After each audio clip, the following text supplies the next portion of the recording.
Video tutorial number 4. Paano gamitin ang sales process cheat code. So para saan nga ba ito, no?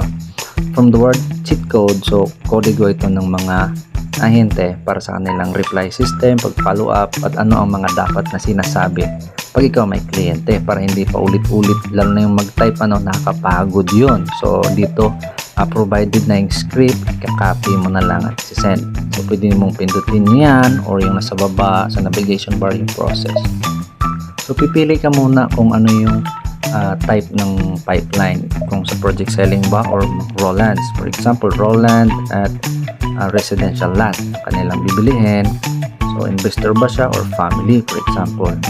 Kasi iba-iba yung script na tailored para sa mga iba't ibang uri ng clients. Pipili ka naman dito kung nasa ang stage ng process na kayo, kung nasa prospecting ka pa, qualifying, invitation, presentation, handling objection, closing, or nasa after sales ka na. For example, nasa presentation ka pa lang. So ito, makikita mo yung dapat at hindi dapat na ginagawa during the presentation. Okay, so kung i-scroll up mo, makikita mo yung script. Ayan, no. So i-edit mo na lang or ika-copy paste mo na lang yan para hindi ka mapagod mag-type ng paulit-ulit. Okay, so pwede mo rin itagil yung English or Tagalog kung ang kliyente mo ay gusto niya Tagalog. Okay. And pwede mong palitan, for example, sa project selling naman ng yung client, house and lot ang hinahanap niya, for example, OFW. So ano ang i-reply mo sa kanya? For example, paano mo i-invite ang isang OFW? So pindutin mo yung invitation. So nandyan makikita mo yung dapat at hindi dapat.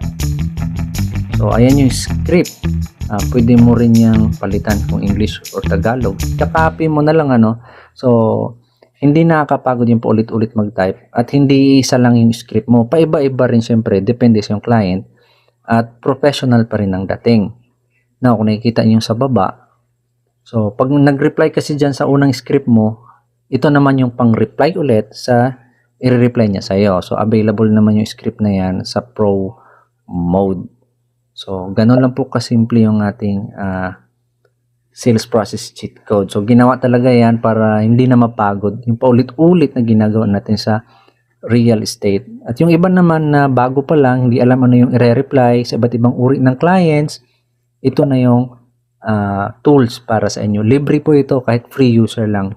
You can use it anytime, anywhere, all the time dahil free po ay forever free account. Alright, that's it.